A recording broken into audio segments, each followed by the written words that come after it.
అయ్య బాబోయ్! తోటకూర అంటే చెత్తకూర అని చాలా మంది పక్కన పెట్టేస్తున్నారు కదా! మరి తోటకూర తింటే ఎన్ని లాభాలుంటాయో చిటికలో చెప్పమంటారా?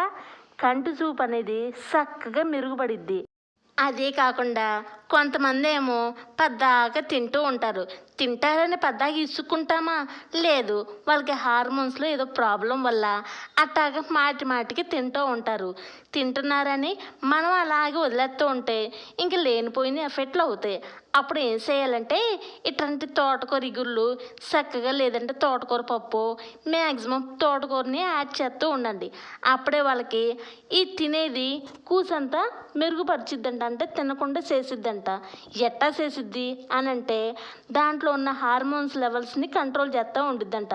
అందుకు తోటకూర ఇగురో లేదంటే తోటకూర పప్పో ఎక్కువగా ఆకుకూరలు వేసేలాగా ట్రై చేస్తూ ఉండండి. వాళ్ళు కూడా నచ్చినట్టే చేయండి మీరు కూడా. మరి ఇంకా షుగర్ పేషెంట్లు ఉన్నారు కదా! ఈ తోటకూర తిన్నారనుకో చక్కగా బ్లడ్‌లో ఉన్న షుగర్ లెవెల్స్‌ని కూడా బాగా కంట్రోల్ చేస్తూ ఉండిద్ది. మరి ఇప్పుడు చెప్పండి, తోటకూర అంటే చెత్త కూర లేదంటే మెరుగైన మంచి ఆరోగ్యమైన కూర? మరి అర్థమైందా? ఇప్పుడు తోటకూరని ఎట్టా చేస్తానో వివరంగా చెప్తాను. మరి తోటకూర నుంచి మార్కెట్ నుంచి తెస్తాం కదా! చక్కగా ఇట్టాగా ఆకుల్ని తుంచుకొని చక్కగా నీళ్ళలో ఒక 3 సార్లు శుభ్రంగా వాష్ చేయండి. పైన తేట ఉన్న ఆకునే తీయండి. లేదంటే కింద ఇసుకలాగా ఉండిద్ది. మరి తోటకూర భూమి మీద నుంచి కదా! మరి ఇసుకలాగా తగులుతూ ఉండిద్ది. అందుకనే కూసంతా ఇలా 3 సార్లు వాష్ చేసుకుంటే ఇలా పైన తేటలాగా వచ్చే ఆకుని వరకు తెస్తే మనకి ఇసుక అనేది అడుగున ఉండిపోయి చక్కగా ఆకు కూడా తాజాగా ఉండిద్ది. లేక మనం పైన నీళ్ళతో పాటే కడిగేసాం అనుకో ఇలాగా ఆకుల మీద కూడా ఇసుక ఉండిపోయి మనం వండేటప్పుడు ఎంత కమ్మగా ఉన్నా నోటికి ఎంతో తెల్ల మరి ఇసుకలాగా తగులుతుంటే ఇంకెట్టా తింటాము? అందుకనే కొంచెంత ఆకుకూరలకి కొంచెం శ్రద్ధ అనేది ఉండాలి. అప్పుడే మనం కమ్మగా కళ్ళు మూసుకొని తినేయగలం.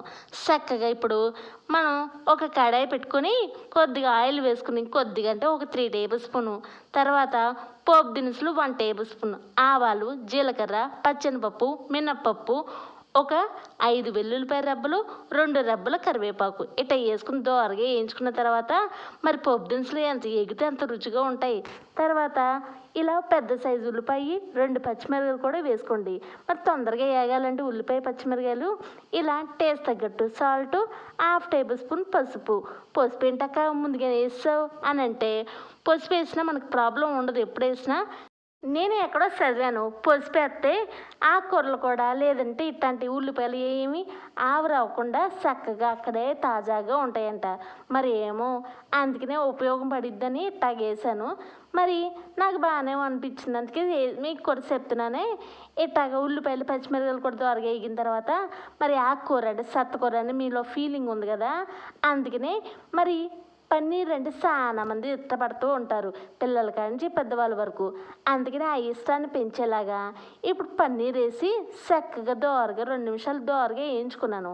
ఇట వేగిన తర్వాత ఇప్పుడు ఆకుకూర అనేది వేరే ప్లేట్లో పెట్టుకున్నారు కదా! ఇప్పుడు ఆ ఆకుకూర మొత్తం ఇట్టాగా వేసేసుకోండి. మీరు వేసుకునేప్పుడు కూసంతా కట్ చేసుకోండి. మరి ఆకులుగా ఎత్త బాగోదు కదా! అందుకని కూసంతా కట్ చేసుకొని ఇట కడాయిలో వేసేసుకోండి.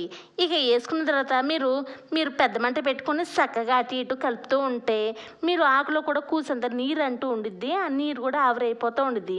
మీరు మూత పెట్టుకుంటే మనకి నీళ్ళుగా ఉండి జావలాగా ఉండిద్ది తోటకూర కూడా. అందుకనే పెద్ద మంట పెట్టుకొని ఇలా కలుపుతూ ఉండాలి పక్కనే ఉండి.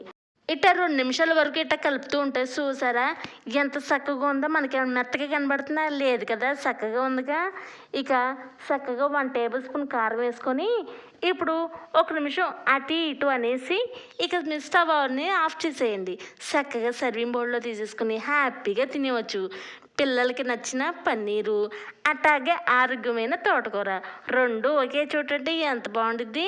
మరి తోటకూర అంటే సిసి అనేవాళ్ళు ఇప్పుడు నేను చెప్పినట్టు చేశారనుకో వారిని తోటకూరలో ఇన్ని లాభాలు ఉన్నాయా ఆ డాక్టర్ చెప్పే లోపల ఈ పిల్ల చక్కగా చెప్పిందని అనుకుంటారు. మరి వెళ్ళొస్తానే రేపొద్దున ఇంకో వీడియోతో వస్తానే. బాయ్.